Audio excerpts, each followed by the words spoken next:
Welcome to Lecture 8, everyone. Today we'll be covering the period from AD 1769 to 1814.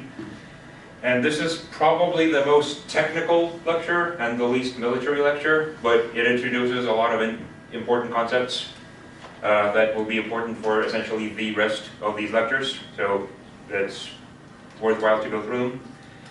And specifically, the evolution of steam power and how do you get to the steam engine.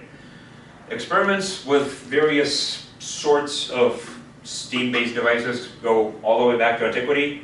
In ancient Greece, the most famous engineer who worked with steam-related things was Carnegie of Alexandria. Most of his work was done around AD 30 to 60. One of the, not related to steam per se, but related to heating air and using water to do something useful, was this device that he developed to open temple gates at a sacrifice. Essentially, you had an altar, you would start a fire on the altar and maybe like drop a cow on it to give a sacrifice to the deities. And the altar would have essentially a container of air. As the air was heated by the fire, it expanded into a chamber here, and that chamber was connected to a chamber of water. So by the pressure of the expanding air, water was forced into a bucket, and when the bucket was filled, it began to drop, turned a bunch of knobs, and opened the temple gates. Basically, that was a trick that he made for the ancient Alexandrian temple priests to say, okay, let's drop a cow on this, set it on fire, and within a few minutes the temple gates open. It's like, oh my gosh, it's a miracle. Because nobody's opening the temple gates, they're just opening by themselves. His most famous device, and in fact almost an early steam engine, was the heliopile. It essentially was a vessel with water that was heated from the bottom by a strong fire. The water was turned into steam by the heat, and it went up these passageways into a ball which had basically little outlets at an angle. So when steam left these outlets, the little ball began to turn and did so quite furiously. This is essentially almost a steam turbine, except the ancient Greeks only used it as a toy. So if only they had somebody who came up with the idea of, okay, why don't we put like a shaft on this and then use that rotational motion to do some useful work, they could have essentially had a steam engine back in AD 60. But unfortunately nobody particularly thought too much of it, and after Herod of Alexandria died, the heliopile stopped being quite as popular as a toy even for rich people, so we did not get to have the Industrial Revolution in ancient Greece, or ancient Rome. So that is unfortunate. The next kind of important development in steam power is in the 1550s from the writings of Taqi ad-Din Muhammad ibn Makhluf, I think I pronounced that right. This was essentially a steam-powered roasting tank. So here you had a container with water somewhere in this general vicinity, it's not shown, and that was heated by a fire that you would set. As the water was heated, the steam would attempt to escape up to the top. The top was formed as a nozzle and was blocked off by basically a weather vane that would begin to turn as the steam was escaping. And as the steam was turning the weather vane, it would turn a little spit, and you would have the cow that you're barbecuing turn on the spit automatically because of the fire that you just lit. So once again, you have rotational motion that is being provided by steam, but not really being used for anything more important than, in this case, roasting some food. I guess it's important in some sense. The first application of steam to something that is a little bit more useful was in the 1600s with Geronimo de Ayans y Beaumont. This was a steam-powered water pumper for mines. Here you basically had two tanks and with valves connecting the two tanks so that you could alternately push and pull water out of the tanks. And this way, if you had a mine somewhere deep that people were maybe getting iron out of or copper, and there was flooding in that mine, you could use a set of these systems to pump the water up and out of the mine so that the mine didn't get flooded. A modified version of this was developed by Edward Somerset of Worcester in 1662. In this case, you had a more efficient boiler design, and this is the first time that somebody came up with the idea of using cooling coils to condense the steam, because in general, the way that a steam engine works best is if you have the steam. When the steam is being generated, it gives you a lot of high pressure, but then you want to condense the steam so that you get a low pressure vacuum, or not exactly vacuum, but a low pressure zone. So normally in the previous system, the steam was just allowed to cool down by itself, so that was very inefficient and took a lot of time. In this case, you had coils with cold water flowing through them going around the chamber, and that helped the steam cool down and solidify, or basically vapor go into a mist significantly easier, so the efficiency of this went significantly higher. Also, one of these was built to basically pull water as high as 10 meters up, because that's as high as you can get with a vacuum-based system, and that is technically considered the first industrial-sized experimental steam device. It's not, some people consider it an engine, some people don't, because according to some definitions, an engine requires some rotational motion, but it's the first industrial-sized and industrially used steam device that used steam to do some useful work. In 1672, we had the first toy vehicle that was moved by steam. This was developed by a priest by the name of Ferdinand Fürbiest for the Chinese emperor. And essentially here you had a little bucket of something flammable.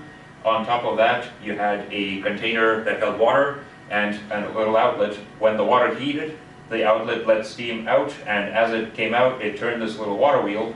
And as the water wheel turned, there's a system of gears that turns these wheels. There's a little steering wheel out here, so by setting a fire underneath this little device, you had it going around in circles. And he presented it to the Chinese emperor, and the Chinese emperor was super thrilled. He's like, oh my god, I have the best toy in the world, which, I mean, technically was true. And once again, it was left as a toy. If this was scaled up a little bit, it could have potentially been used to move something heavier, like a load of hay, but no, still just left as a toy. But at least it's the first time that somebody is actually using steam to move a completely solid object somewhere into a different position. In 1680, we had Christian Huygens, who developed a gunpowder-based piston engine. So essentially, the very first design of anything that used a piston, but in this case, instead of steam, it used gunpowder. So first you explode the gunpowder, and the explosion of the gunpowder forces the piston up. And then when the piston is up at the top, some of the gases are released out of vent valves, and once the air inside begins to cool, it condenses, and that condensation of the air pushes the piston in.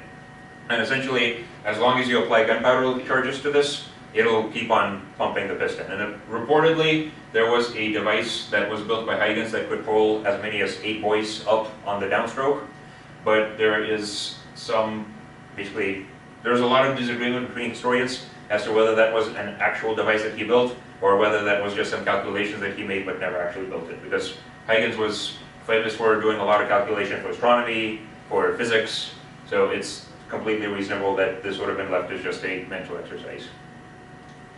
In 1702, you have Thomas Savery. He developed this thing called the miner's friend, and it was developed off of the earlier design by Somerset. In this case, initially you have valves A and B open, and when valves A and B are open, the steam that is produced in the boiler is forcing water out of the upper section of this pipe and out somewhere else. And then once the water is cleared out here by the pressure of the steam, you close A and B, and instead you open C and D. And when you open C and D, first what happens is the cooling water condenses the steam here, and when it condenses it creates a low pressure zone. The low pressure zone pulls water up from the bottom through the open valve D, and then you let it rise to the level that you're interested in, or until it's no longer able to rise. Then you close C and D again, open A and B, and push that water out. So this is a more effective way to be able to pump water out of something that might be getting flooded, such as a mine shaft. In 1712, you have the Newcomen atmospheric engine.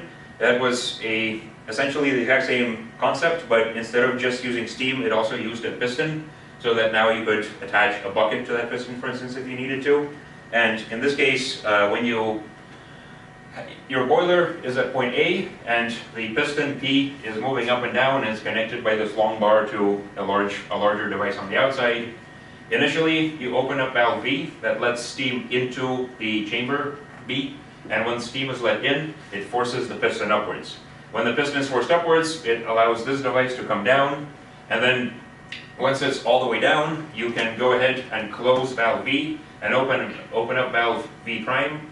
This lets in cold spray into the chamber itself. The cold spray is significantly more effective at condensing the steam and giving you a low pressure zone than just cooling coils. So now you have a very strong low pressure zone, and it forces the piston P to go down, which raises the bar on the other side. And then finally, to make sure that you clear out your chamber and don't have leftover water in it, you open a valve, V double prime, it just pours all of the water out, and you can continue the cycle again. This was the first practically usable steam engine that had any sort of piston on it, so it was used in basically up through the early 1800s, and over 1,000 of these were built in England and in other European nations, primarily to pump water out of like various mines. In 1765, James Watt, who was the famous inventor of the steam engine, in reality all that he did was he took the Newcomen design and just modified it a little bit. Where instead of, so in the Newcomen design, you had the cooling spray being sprayed directly into the chamber where the steam was let in as well. But what that did is it cooled the walls of the chamber down, so the efficiency was quite low. What the James Watt engine did is it added a little chamber down at the bottom that was separate from the cylinder with the piston. So now if you open up valve B prime, the steam is allowed to basically propagate into chamber C, and then it is cooled down in chamber C. So it keeps the piston and the piston cylinder at B hot, so the efficiency of the overall system becomes better. And James Watt, initially, he was essentially, at the very beginning when he was developing his design, he knew that this should work because of some experimentation, but he was unable to make a large-scale model because the cylinders that were being provided to him were very inefficient. So every time that you would have a piston going up and down, there's a lot of either just steam or air that would escape past the piston between the imperfections in the cylinder and the piston itself. So he had a lot of energy wastes up until, okay, I'll get to that in a second slide. Around the time that Watt was experimenting with his engine, we have Nicolas Joseph Cugnot in France, who developed the first full-sized self-propelled vehicle that was also based on a steam engine. This front thing right here is the gigantic boiler. The boiler had, basically it was a completely enclosed system with both firewood and the water container. And as the boiler moved these two pistons up and down, they were connected to this wheel by a ratchet, so it could only drive forward and not drive backwards. And it solved the issue of how do you get a wheel to turn if you are only working with lateral motion going up and downwards, and instead of having to use a crank. He intended to use this thing to tow artillery, so fardier means dray, it's like a very heavy cart that you would use to tow heavy things, such as artillery pieces. But unfortunately, the maximum speed was about 3.5 kilometers an hour, and you needed to either restart or refuel the engine every approximately 15 to 30 minutes. So the French government looked at that, said, maybe not, and away he went. And then, so remember how I mentioned that James Watt had issues with efficiency because his cylinders had a lot of leakage in them? That issue was solved by John Wilkinson. John Wilkinson was an industrialist in Britain who primarily focused on making things out of iron. He was called Iron Man Wilkinson because he made everything out of iron. He made his coffin out of iron. He made his table out of iron. He made his ships out of iron. His gravestone is a gigantic iron slab. The guy loved iron. So in 1774, he devised a new machine to bore out cannon barrels. In earlier machines, you typically would have the bore on a large cantilever, and the bore itself would be turned and the cannon would be held in place. And it was typically done vertically. So as you were trying to bore out the cannon, the cantilever was moving left and right, and it left a very uneven cut on the cannon. So it meant that your cannonballs are flying less accurately, and you're losing a lot of power. Also, those systems were too weak and fragile to be used with iron, so iron cannons had to be cast with an internal core and then drilled out, which made the cannon itself very weak. Because if you cast something with a core and it solidifies from the outside, it begins to contract on the outside, but it's still hot on the inside. So as it solidifies and cools down through its entire bulk, it opens up a lot of internal, it basically results in a lot of internal stresses and internal weaknesses. So early iron cannons that were cast with a bore already in them were very prone to blowing up in the faces of the people who were trying to use them. His cannons, instead, what he did was he said, okay, let's take a solid iron chunk and cast it as a solid iron chunk, and then bore out the barrel. And the way that he did his boring is he constrained his boring bit on a very long table so that it was stationary in place, and then he rotated the gun around the bit. That way the bit was significantly more stable and he had a lot more control, so when his his system went into production, the tolerances on producing cannon barrels were the best in the world because nobody else could do such a thing. So what this then allowed him to do is also produce more accurate cylinders for other things such as James Watt steam engines. These had lower leakage than the cylinders that were produced by anybody else in the world because most cylinders done at the time were made out of just beaten sheet metal. And this, when he partnered up with James Watt, that was actually the first industrial application of boring, because this type of boring into heavy metals was typically only used for cannon manufacturing before this. So this was the first time that metal boring went into something other than cannon making. And also, because of that partnership with James Watt, he started introducing a lot of steam engines into his own industry, both into the mines where he was getting his iron, or into the foundries and the furnaces where he was melting it and getting metal, basically metal out of the ore, and so on and so forth. So it was a very nice relationship for both of them because James Watt got super good cylinders and Wilkinson got super cheap steam engines for pretty much everything he wanted to do. So in 1776, James Watt and his partner Matthew Boulton, now that they had these new cylinders, they produced the first commercial Watt steam engine. And because of the addition of the small chamber where you would solidify or basically condense your vapor, and because of the significantly better cylinders produced by Wilkinson, these were way more efficient than any other engines that were produced by anybody else in the world. Most of the contemporary engines were still the old Newcomen design, so they had a number of disadvantages compared to these. And the James Watt engine, once it goes into mass production, it's really considered to be sort of the main jump start to the Industrial Revolution. Because first, these went into the textiles industry, and instead of having people operate looms manually, now all of a sudden you had engines doing all of the heavy work for you, so you could make significantly more clothes for a fraction of the price. It also went into the iron industry with Mr. Wilkinson, and it made iron products significantly cheaper and more affordable, also made iron a lot more convenient for military uses, and of course the mining industry where these were used to continuously pump out water and so on and so forth. In 1776 as well, you have in France the first steam-propelled vessel developed by Claude François Dorothée de Pont, very no name. He built his palmipede as essentially a little boat with an oar, and a piston that was powered by the steam engine would basically turn the oar back and forth. It was not particularly efficient, but he basically said, okay, so I have an oar, how do I make this thing go in circles? I attach it to a piston. And unfortunately, that's literally the best photo I could find of the palmipede, or at least a model of it. So it didn't really do too well. It swam around for a little bit, and then he disassembled it, but later on he built a bigger ship, and we'll get to that in just a few slides. In 1779, we have James Pickard, who combined the Newcomen engine with a crank, and this was the first steam engine that was able to, that had a piston that was able to produce rotational motion. It led to a really interesting thing. So James Pickard put a patent for his crank system with a Newcomen engine. James Watt didn't want to pay him royalties for that patent. So for a while, until the Pickard patent went out, instead of using a simple crank, James Watt's engines used a sun and planet gear to produce rotational motion in their engines.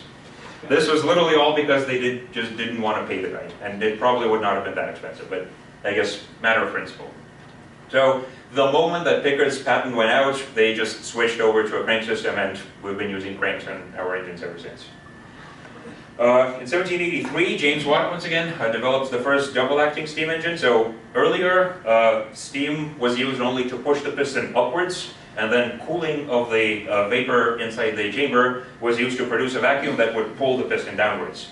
Now, you had steam introduced both into the upper section and the lower section of your cylinder, so that it both pushed the piston up and pushed the piston down.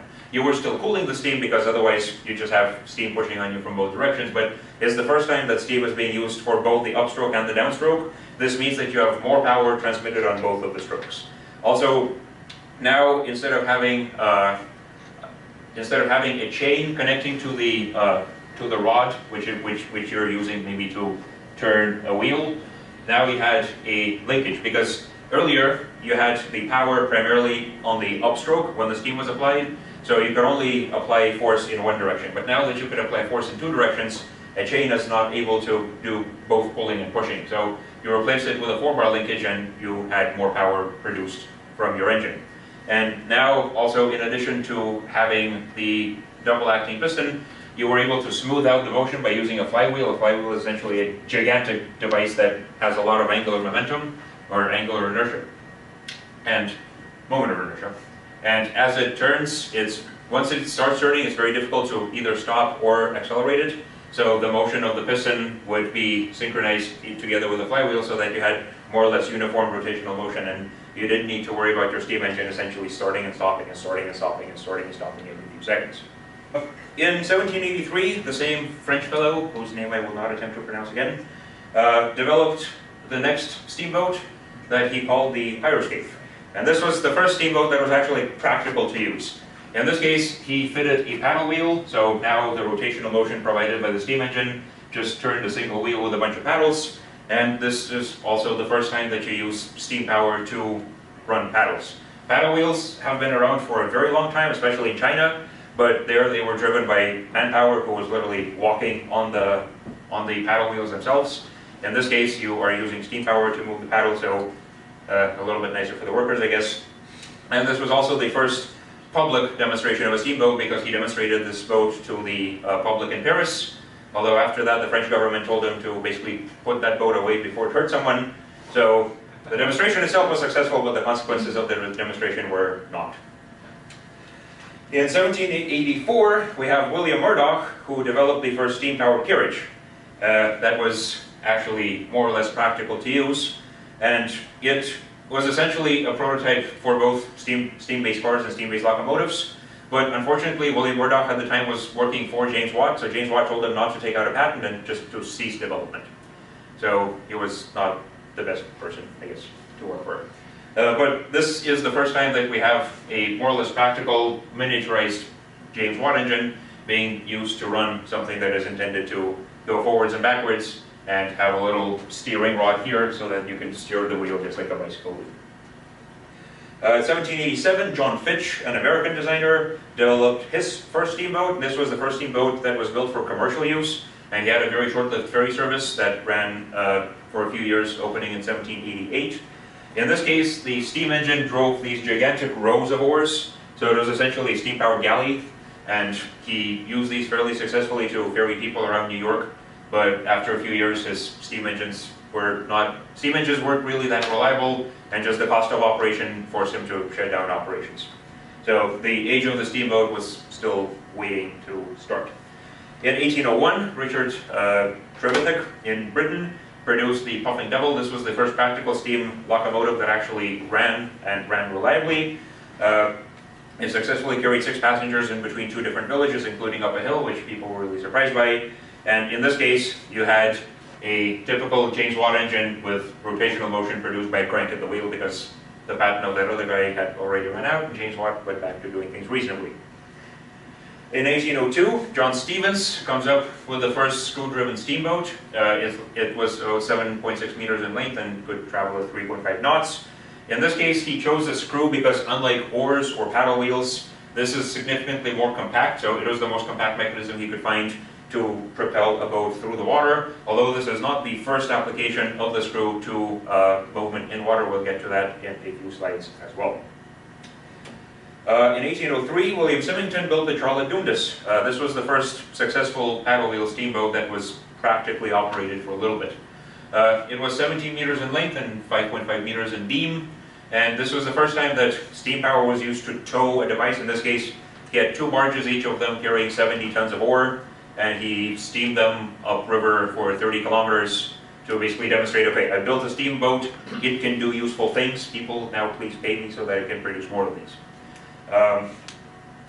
Right around the same time, Richard Trevithick once again produced the first locomotives that were likewise used to tow heavy loads, and essentially demonstrated that steam power can be done to do useful work. These were first the Coalbrookdale in 1803 and the Penny Darren locomotives in 1804. Unfortunately, there is no blueprints left of the Coalbrookdale locomotive, but people say it's the exact same design as the Penny Darren, so they just use the exact same blueprint for both of them. These were the first locomotives run on iron rails, produced essentially by the Coalbrookdale company. Earlier, they produced rails for essentially horse-drawn carts in mines, because it's a lot easier to have a cart go on rails in a mine rather than having like sink into rock or something. So once the locomotive idea was perfected, it was a very reasonable concept to go with, because iron railings could already carry a significantly heavier ground pressure than just regular road, so you didn't need to worry about like sinking into the dirt and getting stuck. And in this case, it used Trevithick's high-pressure steam engine design. So at the time, there were two schools of steam engine design. James Watt primarily went for low-pressure steam engines, which were a lot safer because they didn't go to pressures that were essentially put the boiler in risk of bursting. Trevithick realized that if you increase the pressure in the boiler and the pressure in the steam or in the piston cylinder, you can get a lot more power and therefore also a lot more efficiency. But it also made sure it also made his engines less safe, because now you were at a higher chance of the engine just blowing up on you and covering everybody in scalding hot water, as well as debris. So for a time there was a bit of a war. It ended up that both designs are useful within their respective fields. But for a few years, James Watt was essentially almost harassing Trevithick and publishing papers about, or essentially newspaper articles about how his high-pressure steam engines are going to kill everybody because they're so unsafe. But eventually things worked out, as is usual in industrial history. In 1805, you have Arthur Wolff, who created the first compound steam engine. So he realized that you had the high-pressure steam engine from Trevithick and the low-pressure steam engine from James Watt. Well, the inlet to the low-pressure engine was very similar in pressure to the outlet of the high-pressure engine. So why not put them in series? So that's what he did. He had the high-pressure engine, which started up at very, very high pressure and then released its steam at lower pressure, but it was still high enough to be used as the inlet to a low-pressure engine. So essentially he combined the James Watt design with the Trevithick design. This made the engine even more efficient, because all of a sudden, instead of having either low pressure and just low efficiency overall, or high pressure but then a lot of energy losses because you release things at high pressure as well, now you recapture those losses and you increase the efficiency of the system for everybody who is attempting to use it. In 1807, John Stevens built the Phoenix. This was the first steamship to enter the open ocean rather than just a river or a lake. Also the first application of the compound steam engine on a vehicle or a ship, because ships are technically vehicles because they move.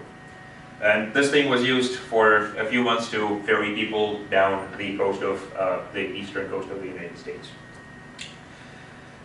Meanwhile, somewhere else in the world, in addition to steam engine, we had the appearance of the first aircraft. In 1783, the Montgolfier brothers, Joseph Michel Montgolfier and Jacques Etienne Montgolfier, developed the very, very first hot air balloons. In 1783, they tested the first unmanned hot air balloon, which was released and then essentially watched for a few miles as it drifted with the winds.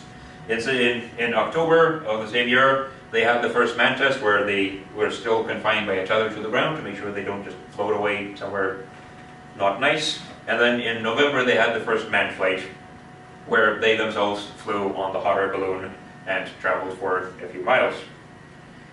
Also in 1783, the exact same year, it had Jacques Charles, so Charles's law in physics, that's who it's named after, teamed up together with the Robert brothers, not Robert, because these are French people, and they developed the first hydrogen balloons. In August, they tested the first experimental hydrogen balloon ever, which had a volume of 35 cubic meters. In order to produce enough hydrogen, they basically poured a quarter ton of sulfuric acid onto a half ton of scrap metal over the course of 4 days and filled up the balloon. So, not very efficient. Also, because the hydrogen that came out of this was very, very hot because of the exothermic reaction, the balloon ended up expanding and then contracting, so they needed to put a lot of work just to make sure that it's actually filled up to its full volume and didn't just like start collapsing once the gas inside had cooled. But at least they got a lifting weight of 9 kilograms, lifted like a few weights, and the surface for this one was made out of rubberized silk because it's light and fairly strong, and rubberized so that the gases don't escape towards the outside. And in December of the same year, they had the first manned hydrogen balloon, which had a volume of 380 cubic meters. I don't even want to know how long it took them to fill this one up, but presumably at least a week. And on this balloon, they were able to go up to an altitude of 550 meters and fly for 36 kilometers. Also together with them, they brought a barometer and and a thermometer. So this was technically also the first flight on which any meteorological instruments were carried, and some information about the atmosphere was gathered. Also, a fun note about the hydrogen balloon, that one sort of drifted 20 miles to the east, and then it was pursued by the creators basically on horseback and people who were interested in observing. But unfortunately, it landed in a village, freaked out a whole bunch of French people who attacked it with pitchforks and completely tore it apart. So they were unable to use it for further experimentation because pitchforks. In 1794, you had the first application of air power to war. So somebody invents a balloon, and all of a sudden people want to use it for war. I mean, people, what do you know? In this case, the French used a balloon called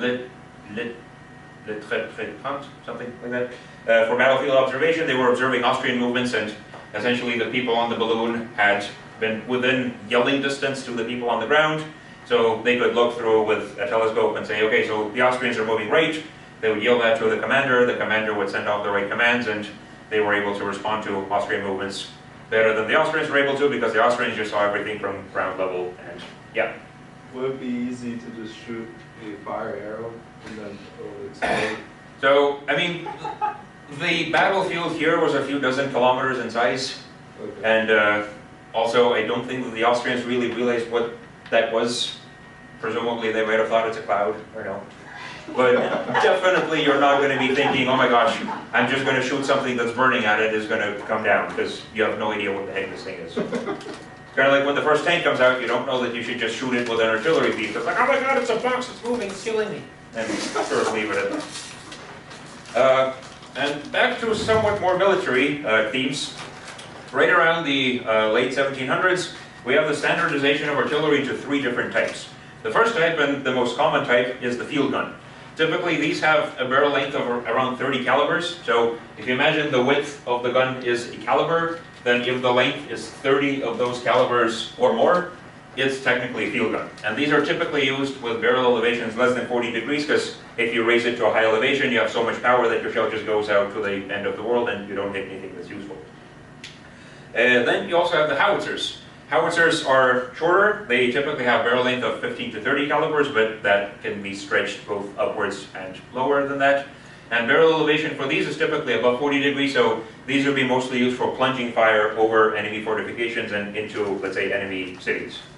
And finally, you get mortars, which are the shortest and the stubbiest of the 3. They typically have barrel lengths below 15 calibers, but once again, the definition somewhat ranges. And barrel elevation pretty much always above 40 degrees. And the type of fire that you can get with these is illustrated here. So a field gun typically has a very high muzzle velocity, so it's used on very low trajectories, so that you can actually control where your round is going, especially because with such high muzzle velocities, if you aim it upwards, you don't have very good control as to where it lands in terms of length. Then mortars with the lowest muzzle velocity are used to basically land shells precisely where you want them, both in X and in Y, but at the cost of having a very, very high arc and essentially a fairly long flight time. And then howitzers are essentially like a little mix in between, so they are typically used for plunging fire, but could also be used for direct fire if the need to do so arises. You had a number of systems developed throughout Europe to standardize guns into something that could be mass-produced easily, instead of having the mess that earlier nations had with dozens of different types of calibers, shell types, gun lengths, and so on and so forth. And the most successful of the European systems of the 1700s is widely considered to be the Créboal system in France. So in this system, they standardized the types of cannons that were produced. Only a few types of cannons were selected for production. The rest of them were removed so that you could focus your efforts on making a few things really, really well. Also, the type of shot for the cannons was also standardized, so everybody who now wanted to make cannons or cannonballs, they had to follow these standards. Otherwise, their product was rejected from RB use. A range of guns was introduced, so field guns, howitzers, and mortars. And in terms of structural improvements, so these used newer production processes for the guns themselves. These were cast solid bronze and then bored out. They were somewhat less powerful than the iron guns that were later developed by John Wilkinson, but at this time John Wilkinson has not yet developed a system for boring out iron guns. So if you wanted to bore out a solid piece of metal, you had to do it with bronze. because iron was too difficult to work through. Also, because these were bored out with better tools than were available earlier, there was a tighter fit between the gun and the cannonball, so you lost less of the explosive power on the shot, and therefore your gun was able to fire the same cannonball with much more kinetic energy and much farther. And the gun weight itself was reduced because of these improved metallurgical properties. You could make the walls of the gun thinner there, and if you could make the walls of the gun thinner, you could make the gun itself lighter for while having it shoot the exact same type of cannonball. And gun carriages were also improved and standardized so that the mobility of the artillery was improved, and the artillery could essentially move either on the battlefield or keep up with the rest of the army instead of having to be somewhere in the far back still trying to catch up on very heavy and unwieldy carts. Under the group wall system, the system was divided into 3 sections. The first one was field artillery. This would be used in the field to be shot against an enemy army. You had the 12, 8, and 4-pounder guns that were standardized by the weight of the shot, and you had the 6-inch howitzer. The 6-inch howitzer would have been primarily used against enemies that are very close to you, but there were a lot of them, so essentially if an enemy army gets too close to an artillery position, you can shrapnel them with a giant howitzer. Because the ammunition that the howitzer could take would either be a solid shell or a canister shot, which is essentially just a gigantic shotgun shell with a lot of shrapnel inside of it. Siege and garrison artillery was heavier because you did not need to move it with the army. It was either used at the siege of an enemy city or by the garrison of a city that's being besieged. So you had 24 and 16-pounder guns, as well as heavy guns of 12 and 8 pounds. So these guns were significantly longer and they had better range. So if you were besieging an enemy city, you could be out of the range of fire of the defenders with these long guns. And if you're defending yourself, you could take on the enemy before they are approaching your walls within distance of their own gunshots. And finally, there were 10-inch, 12-inch, and that's supposed to be 8-inch mortars that were primarily used for either sieges or very occasionally field artillery, but only in cases where you had a very, very well established zone for your artillery dislocation. In 1803, this was updated as the year 11 system because it was the 11th year of the French revolutionary government. And with this system, the field artillery was somewhat cut down. So the 4-pounder and the 8-pounder were removed and replaced by 6-pounder. This is because Napoleon realized that the 4-pounder doesn't do nearly enough damage, and the 8-pounder is way too heavy. So he went for the middle of that and said, okay, let's get a gun that's balanced and use a 6-pounder. He also introduced something called mountain artillery, which were issued to troops who were expected to fight in the mountains. And because in the mountains, you want to make sure that you lighten everything as possible. That includes the gun itself, that includes the carriage. You want to make sure that the carriage itself is disassemblable, so you could just mount it onto a donkey or onto a person. And that way, you're able to cross dangerous mountain paths without having to worry that a 2-ton cannon is about to take your entire team of mules down into the abyss. So for the mountain artillery, he had the short 3-pounder mountain gun, the 6-pounder, and the 24-pounder mountain howitzer. And then for siege artillery, they introduced long and short 24-pounders, and then long 12 and 6-pounders. And then finally, the system was updated once again in 1828 as the Valet system. In this case, the improvement primarily was not to the guns, but to the carriages on which they were carried. So the carriages were standardized into only 2 types. The limbers were standardized into 1 type for every type of gun, and the wheels on these carriages were also standardized. So earlier, you would have had guns with different heights of carriages, different sizes of carriages, different sizes of wheels. Now everything was standardized so that one manufacturer could produce everything according to one blueprint, and you optimize your entire production process. Also, with the Valet system, they removed a lot of the lower end pieces and introduced a few heavy artillery pieces into the arrangement.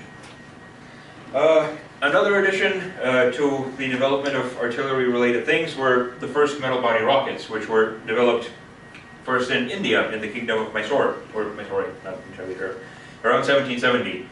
These were developed under Sultan Hyder Ali and his son Tipu Sultan, and this was essentially the first time that a rocket was given an iron body so that it could hold more gunpowder and hold higher pressure fire, so you could use higher explosive gunpowder.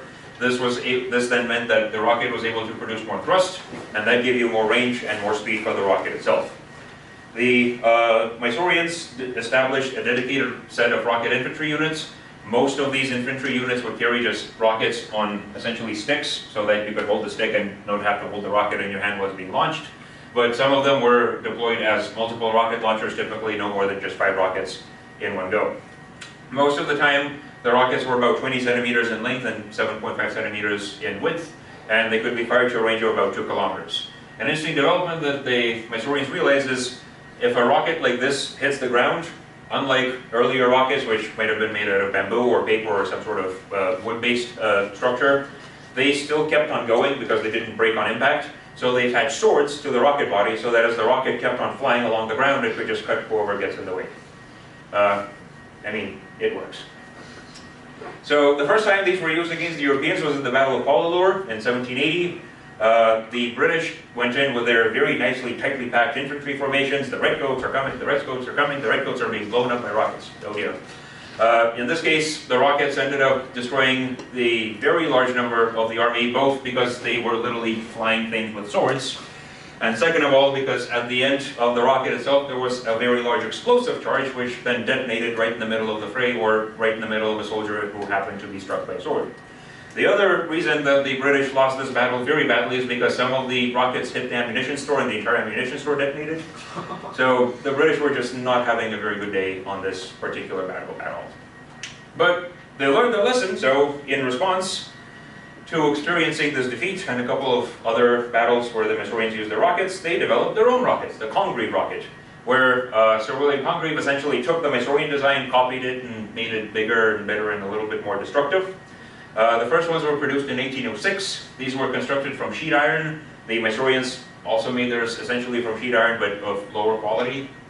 And these were held on a wooden rod, where the wooden rod was sized to make sure that you don't burn off the face of the soldier who was attempting to launch the rocket.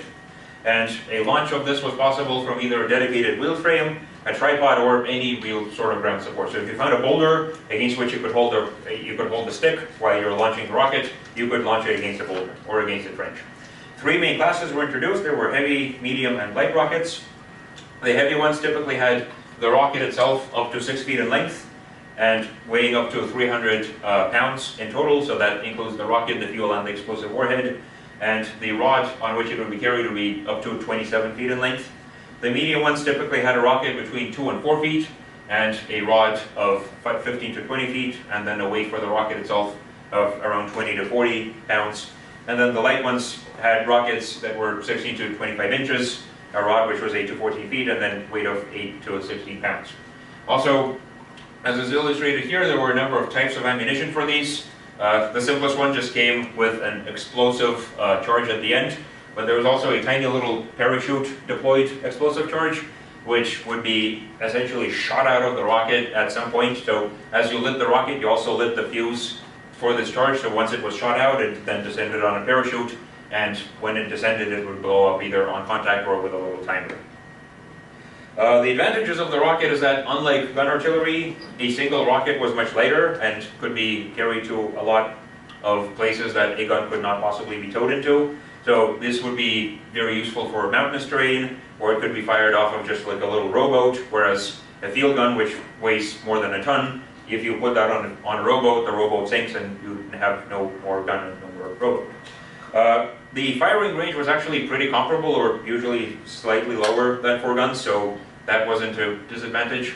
The rate of fire was higher than artillery because as long as you had people with matches who would light these rockets, you could launch as many of them in one go as possible, whereas with a gun you had to wait for every single shot. You need to clear out the barrel of the burning debris so that when you load in the new gunpowder, it doesn't detonate in the gun by itself. Once you've cleaned out the gun, you need to put in the gunpowder, you need to put in the shell. Once you put everything in, you need to ram it in, then you need to light the fuse. With this, you just light the rocket and away it goes.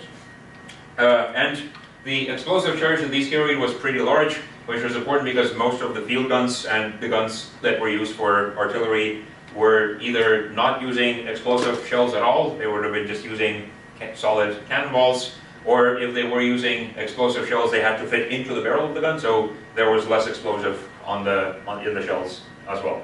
The disadvantage is that rockets were significantly lower in accuracy and or occasionally prone to unpredictable trajectories. There was one time that a rocket salvo, some of the rockets ended up going directly at the place where they were launched from, and almost killed the commander, who then said that the largest danger he was in during that entire battle was from his own stupid rockets. So it was a little bit of a danger, but I mean, it's war. In 1809, concrete rockets were fitted on ships, on HMS Galgo and HMS Erebus. These were both fitted with 21 angled rocket tubes that would fire out to the broadside. And in fact, when it sinks up, when you're seeing about the rocket's red glare at Fort McHenry, that's actually these rockets that are being fired. So that was one of the first applications of attempting to use a rocket in war was during the American Revolutionary War. Because before that, the rockets were mostly used off of these ships as experimentals, but Britain didn't really have any conflicts that it had attempted to use them earlier.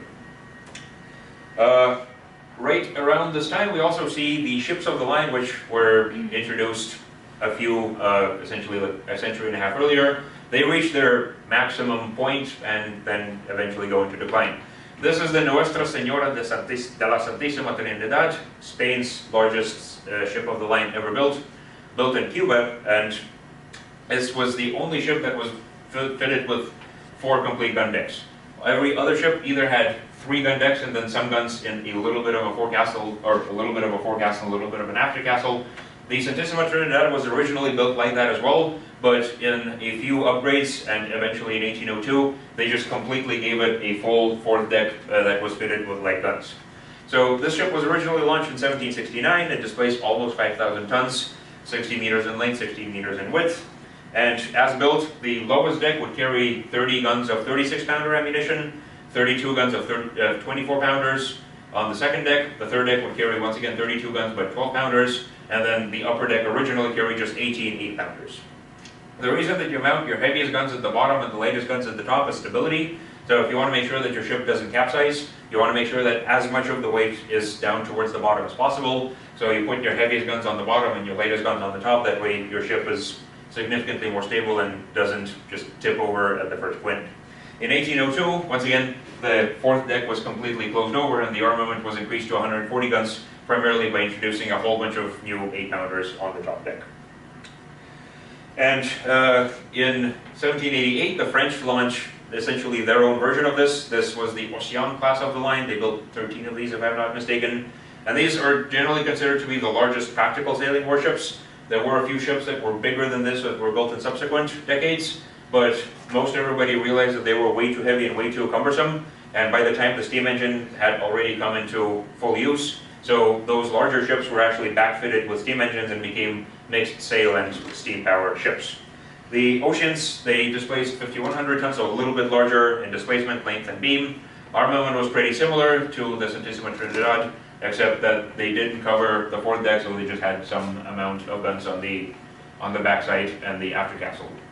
And in general, in battle, these were considered to be pretty good as gun platforms, so they could let out a lot of fire and it would be relatively precise because of their girth. They would not rock with the waves quite as badly. But unfortunately, and they were pretty good at sailing just in a straight line under a good wind, but in terms of maneuvering, they were pretty deficient. So the British took advantage of this deficiency of maneuverability at the Battle of the Nile and just sent a whole bunch of fire ships at one of these, and it caught fire and the ammunition stores blew up and the explosion detonated a few other ships around it, so the French lost that battle quite miserably. But Nelson won it quite famously, and then Nelson became Nelson. Submarines continue to evolve. So in 1775 we have David Bushnell's American Turtle. This was the first submersible to be attempted to be used in combat. What it had was a little stick up here that would be connected to an explosive charge, and what they were hoping is that you could essentially stick an explosive charge up into a ship and then leave it there and it would explode after the timer on the explosive charge comes out. Unfortunately, none of the explosive charges ever actually ran off, and they were unable to even set them to a ship, but this was attempted, so it counts. This is also the first vessel to use a screw to propel a waterborne vehicle, because when you're completely in the water, using oars is not particularly straightforward. So the screw was developed by Bushnell and his crew, and it essentially revolutionized movement through the water in subsequent centuries, because we still use screws on everything, except for like some battleships. In 1800, Robert Fulton built the Nautilus. This is considered to be the first practical submarine that could stay submerged for a reasonably long time and could do things more or less well as a submarine should. 6 meters in length, 2 meters in beam, width. It could dive to a depth of 7.6 meters. This was the deepest that anybody could dive up to this point. And because of an oxygen generation system, he was able to stay 4.5 hours submerged, or he could stay submerged indefinitely by extending the snorkel to the surface and essentially just pulling air from the atmosphere. The construction was sheet copper over a skeleton frame of iron. There was a hand crank propeller in the back that was cranked by a person in the front. It also had a collapsible sail, so in case you were not attempting to sink somebody by a sneak attack, you could just surface, let out a sail, and then just sail somewhere, which would be really nice for the guy who has to hand crank the propeller. And the weapon that this thing would have carried is essentially just an explosive mine on a hook, and the idea was that it would swim against the ship, hope that the hook catches onto the wood of the ship on the underside, and then once again leave with a timer, and then once the timer runs out, the ship detonates and it leaves a hole and the ship sinks. Never actually used, because after he built it, the French were not really interested in continuing the development, so it was never operational. Also, Robert Fulton suggested to Napoleon to build some steam ships for him, because he said, if I make ships that are run by steam engines, then they would never be at risk of being stuck in doldrums, to which Napoleon replied, "You want me to move a ship by lighting a fire under its deck? I have no time for such nonsense." And that was used in Civilization 4, that's where I know that quote. An additional development that happened right around this time, like I said, this is like the most technical presentation that I have for this entire course, I think. You had the emergence of electricity. In 1800, Alexander Volta developed the voltaic pile, the first battery that's able to produce a continuous current. Earlier, there were other electrical devices, but they were statically charged, so they mostly just gave you a single discharge, and that's it. In this case, he had stacked pairs of copper and zinc discs that were separated by brine-soaked cloths. The discs acted as the electrolytes, and the cloth the brine in the cloth acted as the electrolyte. The way that these worked is, at the zinc side, the zinc is oxidized, and it releases some positive zinc ions into the electrolyte, and then electrons go out into the current. As the electrons travel through the current through the circuit and into the cathode, they reach the copper cathode, and at the copper cathode, they are then essentially used to do water electrolysis. So the zinc anode over time would degrade because it's literally being dissolved in the process. The copper cathode would just stay there, and you'd have hydrogen production off of the copper cathode. This battery, once it became functional, was used in a lot of discoveries. It was used to discover the fact that you can electrolyte water into hydrogen and oxygen, because that's exactly what this battery did. It was used to isolate a whole bunch of elements, including sodium, potassium, calcium, boron, barium, strontium, and magnesium, and this was all just within 8 years of the invention of the battery. And it is also shown to provide an electric arc. An electric arc is essentially a current that goes through the air, so it's basically a little man-made lightning. In 1802, Sir Humphrey Davy used a very large voltaic pile to produce the first incandescent experiment. In this case, he had a small strip of platinum that was connected to a gigantic battery with 2,000 cells. This essentially occupied the entire basement of the Royal Institution. And from this gigantic battery, he had these two leads, connected them to a piece of platinum, and there was so much current passing through the platinum that the platinum began to glow. Basically a light bulb, except using platinum as the filament. So obviously using this practically was not going to be happening, but it motivated a lot of people to go into research into incandescence, and eventually led to the invention of the incandescent light bulb. In 1812, we had the first application of electricity to military matters when Pavel Schilling, who was a Russian engineer, used an electric circuit to send a detonation signal to a naval mine. So in this case, you had a naval mine that was floating out in a bay, made out of wooden construction, essentially a barrel with explosives on board. This was connected to a station on shore by an insulated electric wire, and once he closed the circuit on the shore station and passed the current through the system, the current then heated up an element inside the mine and detonated the explosive, so he had the first essentially remotely detonatable explosive built in 1812. And to close off the lecture, warfare was changed very, very much by the Napoleonic Wars. So some people would consider the period from 1782 to 1815 as the whole period of the Napoleonic Wars. Napoleon himself really came to power in 1803, but he was active in warfare since the beginning of the French Revolution, where he was an artillery captain. So in principle, all of these were wars in which Napoleon participated either as a local commander or as a general or eventually as the emperor. And a couple of major updates to warfare that happened with these wars is you had very, very much improved army organization. Napoleon introduced something called the Army Corps. So earlier you had just an army with individual divisions. What he did is he made an intermediate organizational unit called the Corps. There were several corps in a single army, and then each individual corps was built out of combined divisions of infantry, artillery, and cavalry. So a single corps was much more manageable than an entire army, so they could be more mobile on a location of the battlefield, and he didn't have to worry about trying to send commands either to every single division independently or to the entire army as a whole, because both of those are not necessarily the best, essentially, types of orders to send. You have the introduction of mass conscription, first in France, partly because of the revolution, partly because of the scale of the wars, and then once France started conscripting its citizens, every other nation had to start conscripting as well, because if France is sending 500,000 soldiers and you have 10,000, you have no chance of beating them. So mass conscription became a thing. Because of the Industrial Revolution, mass conscription was able to be supported because now you could produce significantly more guns, significantly more rifles, significantly more uniforms and clothes and food and so on and so forth. This led to the largest sizes of armies seen in Europe. So in total, during the Napoleonic Wars, France mobilized 2.95 million people out of a population of 27 million. On the Allied side, Russia was the largest with 2.5 million soldiers totally mobilized, not at a single time, but just in total over the course of the wars. And Britain mobilized around 1 million of her citizens. And you had the largest losses seen essentially since the Roman days, if not ever. So over the course of the wars, France and her allies suffered around 1.5 million casualties, and the anti-French coalition suffered around 2. This is not necessarily deaths alone. This includes deaths and essentially like battlefield wounds that put a soldier completely out of commission. So loss of a limb would be included as a casualty.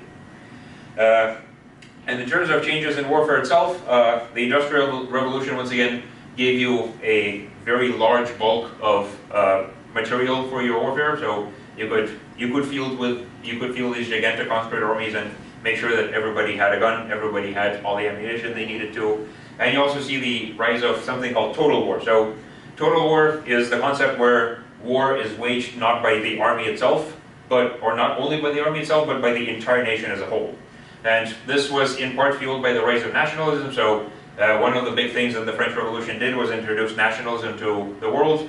And nationalism is the idea is instead of being loyal to like your local chieftain or your local prince or your king, you're loyal to the nation as a whole. So instead of your loyalty necessarily being to one person, it's loyalty to an idea. And that means if you can convince enough people that this is true, you can mobilize a lot more of them when you need them to do something for you that you don't want to do yourself.